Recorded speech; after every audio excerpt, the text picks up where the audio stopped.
Okay, let's dive in. The Toyota Corolla.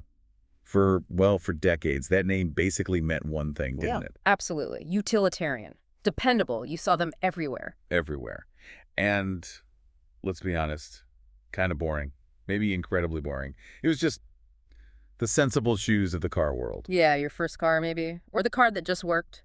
Point A to point B. No fuss, no excitement. Definitely not much style. But now something shifted. We've been looking at the coverage from the 2025 Japan Mobility Show, Hmm. and there's this paradox with their new concept. It's startling. It really is, because everyone, seasoned car journalists included, are using phrases like sports car cool to describe it. Sports car cool. Yeah. About a Corolla. I mean, that phrase just doesn't compute with the Corolla we all know. The beige, reliable one. It's genuinely shocking. And what's really interesting, and this is what we want to unpack today, is that this isn't some accident. Toyota isn't just tweaking the headlights here. No, this feels deliberate. Calculated. Exactly. It looks like a massive strategic push to completely overhaul that decades-old reputation.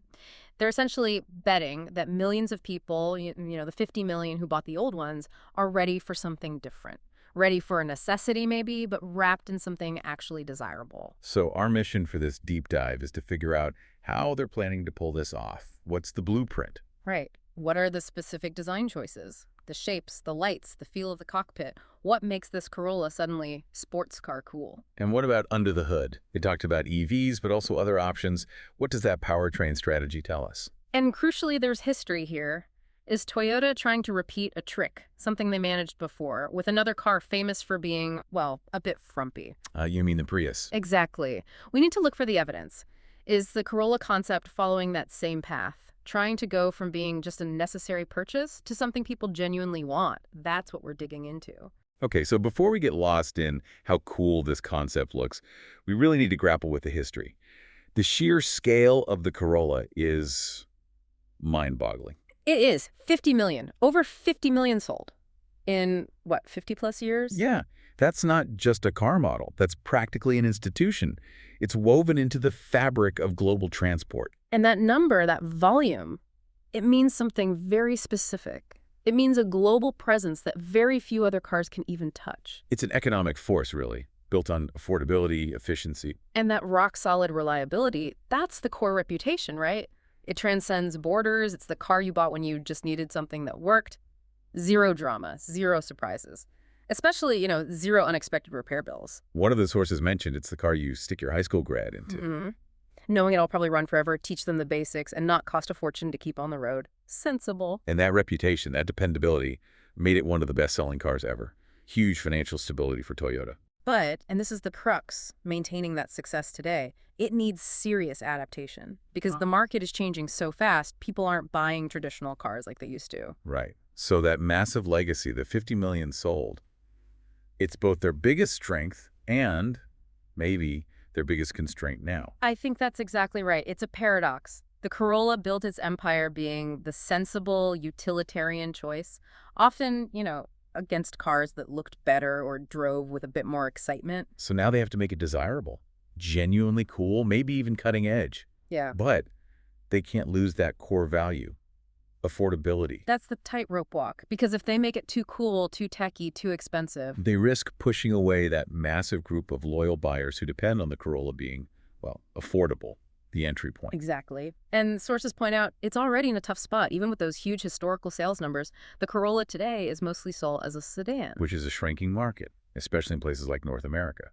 Everyone wants SUVs and crossovers. Right. So making the Corolla desirable again isn't just about styling. It's about convincing people that a really sharp compact sedan is a better choice than, say, an entry-level crossover. That's a big ask these days. Okay, let's talk price then. Because adding cool design, fancy tech, nicer materials, that costs money? Cool isn't free. And here's where we need to be cautious. The sources flag this. Even with its reputation for being cheap, the Corolla's price has actually been creeping up lately. I've noticed that too. So if this concept, with all these dramatic visual and tech upgrades, actually goes into production, Toyota has a massive balancing act. If sports car cool means the Corolla suddenly jumps into, say, the same price range as a top-trim Honda Civic or a Mazda 3. And it's not really the Corolla anymore, is it? It loses its unique selling proposition. Precisely. They risk losing their identity. They'd be stepping out of their dominant value leader position into a really crowded competitive segment where cars like the Civic are already excellent established players. They'd lose their advantage. Completely. So the mandate is incredibly difficult. Make the car way better looking, way more advanced, but somehow keep that fundamental price point, the thing that let them sell 50 million in the first place. Especially in developing markets, right? Where the Corolla is often the entry-level family car. Absolutely crucial. Even a small price hike there could shut out millions of potential buyers, and competitors are just waiting to jump into that affordability gap. This isn't just about selling a car, it's about Toyota maintaining a huge part of its global economic footprint. Okay, so they need this big aesthetic jump, but without killing the budget. Tricky. They need a plan, a sort of playbook. And the sources point directly to one example, an analogy Toyota must be hoping works again. The Prius. The famous Prius glow-up, or maybe infamous, depending on who you ask about the old ones. Well, yeah. But it's the perfect case study, isn't it? For so long, the Prius was all about function, pure function over form. It was the original, well, you said it earlier, frumpy little compact hybrid. Its shape was dictated purely by aerodynamics, wasn't it? Squeezing out every last bit of fuel efficiency. Exactly. It was the ultimate automotive trade-off. You bought it for the gas mileage, the reliability, maybe the environmental statement. But definitely not for the looks. Yeah. People made fun of how it looked. Right. It was the classic ugly duckling, all math and engineering, not much emotion or style, and then bam, everything changed. The current generation. Toyota completely rebooted the design. Radically. It went from being purely utilitarian to something, well, undeniably sleek, aggressive even. Critics loved it, mostly. It became, as one source put it, a swan. It won Car of the Year. Yeah. Got tons of kudos for a stunning new look. And that was a huge reputational win. It shifted the Prius from being just the safe gas car to something you might actually want to be seen in. The fuel savings almost became a bonus. So that's the precedent. That's what Toyota wants for the Corolla. But hang on, let's push back a bit. Was the new Prius universally seen as stunning? Or did they just swap one kind of polarizing look for another? That's a fair point. The old one was maybe awkward polarizing. The new one is aggressive polarizing. It looks kind of angry, maybe? Yeah, a bit. Did they just change who disliked it? Not quite. Because even if the aggressive look isn't for everyone, the transformation itself proved something crucial for Toyota. It showed they could take a nameplate defined by utility and inject serious desirability into it. Okay. Without losing the core values, right. It was still super efficient and reliable. Exactly. And the key success metric wasn't just awards, it was the buyers.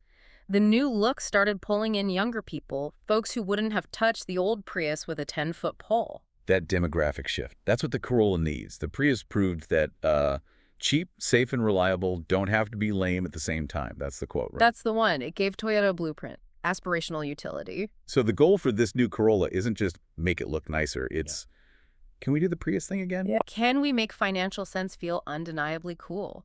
Can we pull those younger, style-conscious buyers away from the Civics and the Kias and Hyundais? It's about telling people, look, you don't have to compromise anymore. You can have the smart choice and the cool choice in one package. That's the big idea behind this concept. All right, let's get into the specifics of the design, because this is where that phrase, sports car cool, comes from. It's not just a minor facelift. It feels like a fundamental shift in the car's attitude. Visually, yeah, it's a real shock to the system compared to any previous Corolla. The sources describe the whole stance as tight, much edgier looking all around. The current car is, fine, but it's visually soft. Yep. Friendly. This is not that. Not friendly. Not in the same way. More assertive. And there are specific details that scream performance, even if it's just visual language. Okay, like what? What are the key things? Well, first, look at the back. Those pronounced rear fender haunches. Okay, like on muscle cars or sports cars, where the body bulges out over the rear wheels. Exactly. It's a classic visual cue. It suggests power, muscle pushing out from the drive wheels, even if it's a front-wheel drive hybrid underneath. It adds visual weight and aggression back there, where the old Corolla was just flat and efficient looking. It signals performance intent. It's borrowing that sports car prestige. Okay, haunches. What else? The front end, particularly the lighting, that seems to be the defining feature of this new design era for Toyota, maybe for everyone. This concept has a light bank, a solid bar of light that goes right across the entire width of the front. Right, replacing a traditional grille mostly, very modern, very EV-like. It's crucial for that high-tech, futuristic look. It instantly makes it look different, modern, and it signals efficiency, too, moving away from needing a big grille to cool an engine. And the sources immediately compared that light bar to Tesla, right? Yep. Obvious comparison. Tesla's minimalist linear lights.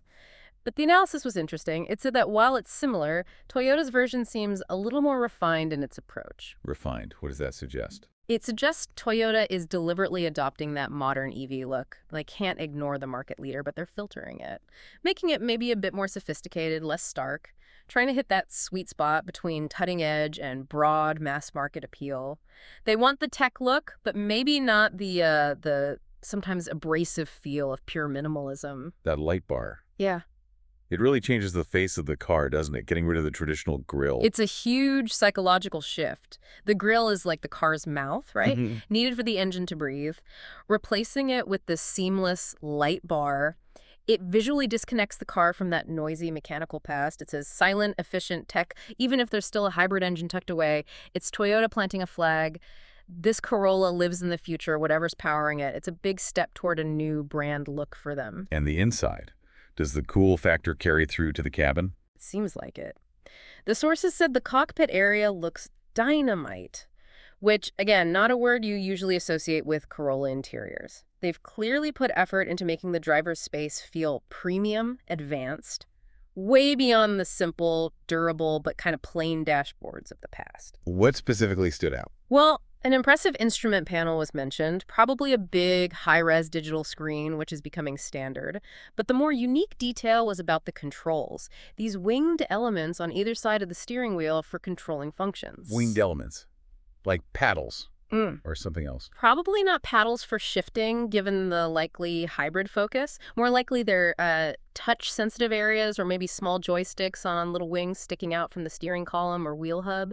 Think about high-end performance cars. They often move controls for drive modes, regen braking, maybe driver assist, right onto or near the wheel. Why? So the driver doesn't have to reach for the dashboard. Exactly. Keep your hands on the wheel, eyes on the road, faster, more intuitive control, especially when driving dynamically.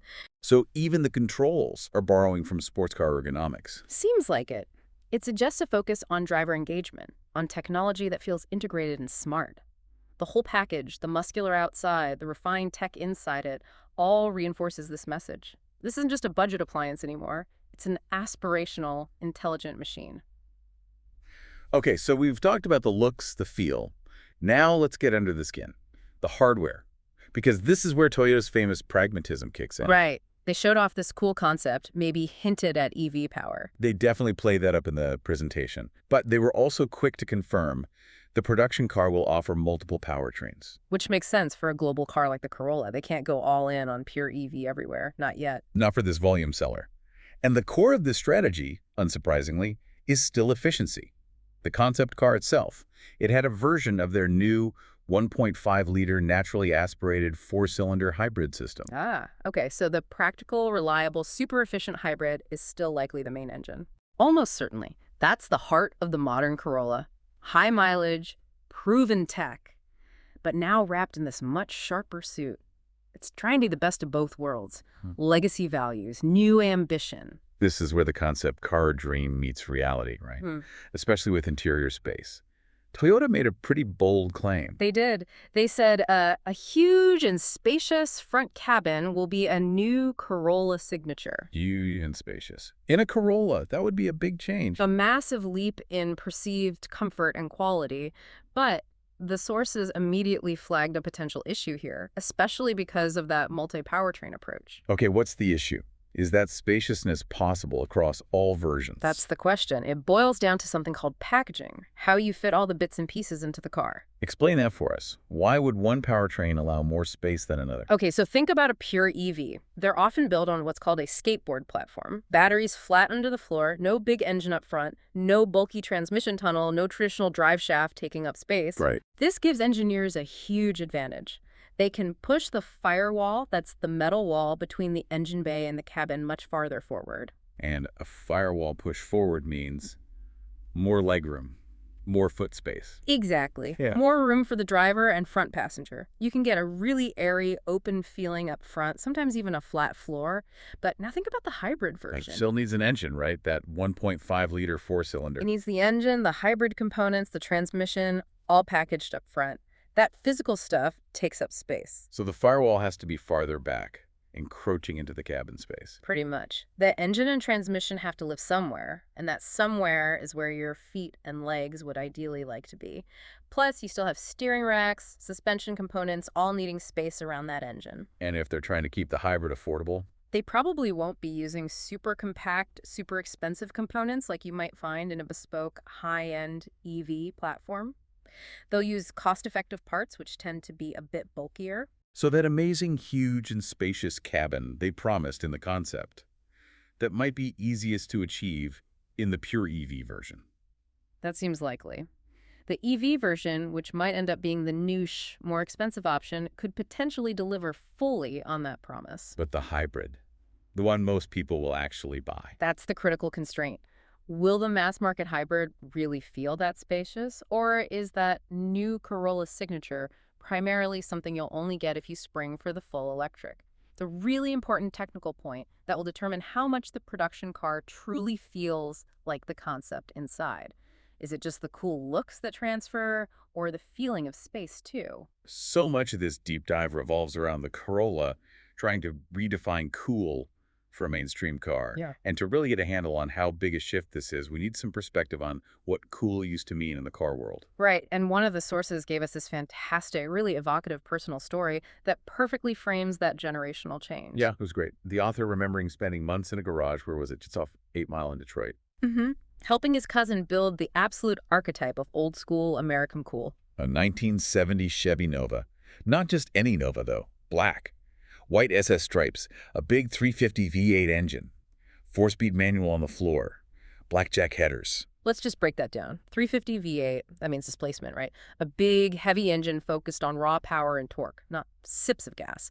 4 on the floor. A manual gearbox, you're physically shifting gears with a lever coming out of the floor. Very engaging. And blackjack headers. That just means loud. Basically, yeah. A performance exhaust manifold makes the engine breathe better, sound deeper, louder, more aggressive. It's all part of the package. This car was the total opposite of the Corolla concept. It was about noise, raw power, brute force, not refinement, not efficiency. The whole culture back then was muscle, Detroit iron, making you feel like a true American badass, as the author wrote. And that visceral love for big engines, for that mechanical feeling, that's what shaped the car world for decades. It shaped his whole career covering cars. So think about that. A guy whose formative automotive memory is wrenching on a loud, gas-guzzling muscle car. Bonding with his cousin over the smell of oil and exhaust fumes. That guy is now calling a sleek, quiet, efficient hybrid Corolla sports car cool. That comparison just highlights this massive cultural shift, doesn't it? An aesthetic earthquake. It really does. Compare the sensory experience. The Nova. Loud, vibrating smells of fuel. A physical assault, almost. The new Corolla concept promises silence, smooth integration, touch controls, refined tech. It's completely different. It's a shift from maybe physical cool to intellectual cool. The old cool was loud, heavy, measured in cubic inches. This new Corolla concept defines cool with sleek shapes, smart tech, quiet efficiency, that refined but aggressive look. It's like comparing, I don't know, a sledgehammer to a scalpel. That's a good analogy. Brute force versus intelligent design. And the fact that veterans of that old muscle car culture are now praising this kind of design, it really signals that the Corolla's boring beige days are, as the source put it, heading into the Corolla's rear view. The definition of automotive desire is changing, and Toyota's making a huge bet that they can capture this new definition. But, and we have to keep coming back to this, the whole thing hinges on that operational challenge, this cool new identity. It has to blend the old reliability and the modern desirability without destroying the affordability. They need the aspirational vibe of that old Nova, somehow, but with the price tag and running costs of, well, a Corolla. That's the high wire act. Can they make sensible, genuinely sexy, and keep it affordable? That's the billion-dollar question. Hashtag tag tag outro. Wow. What a transformation story for arguably the world's most everyday car, We've really unpacked a lot here. Yeah, from that incredible 50 million car legacy and why it forced this change, to looking at the Prius as the potential blueprint for making reliable desirable again. And we dug into those specific design cues, that full-width light bar up front, the surprisingly muscular fender, haunches the things that are actually making people say, sports car cool. But also hitting that crucial reality check. The technical challenge of delivering on the concept's promise, especially that spacious cabin feel, across different powertrains. The hybrid versus EV packaging constraint is key. It's clear this isn't just a new model, it's a fundamental evolution. Toyota's trying to make the Corolla more than just A to B transport. It's a high-stakes gamble for a massively important nameplate. Success really depends on hitting that incredibly difficult sweet spot, aspirational and accessible. Right. Which brings us to our final thought, something for you, the listener, to chew on. We spent a lot of time talking about the visual change, the glow up. But think about the deeper implications. If this Corolla concept succeeds, if it becomes a mass market hit like the new Prius, genuinely desired for its style and tech, what does that tell us about what we want from cars now? Does it mean that technological refinement, that seamless efficiency, that sleek, integrated, intelligent design, have those things finally become the main drivers of automotive desire for most people? Yeah. Is sophisticated style and intelligence finally eclipsing raw muscle and speed as the dominant definition of cool in the mainstream car world? If the Corolla becomes cool for those reasons, maybe the game really has changed for good.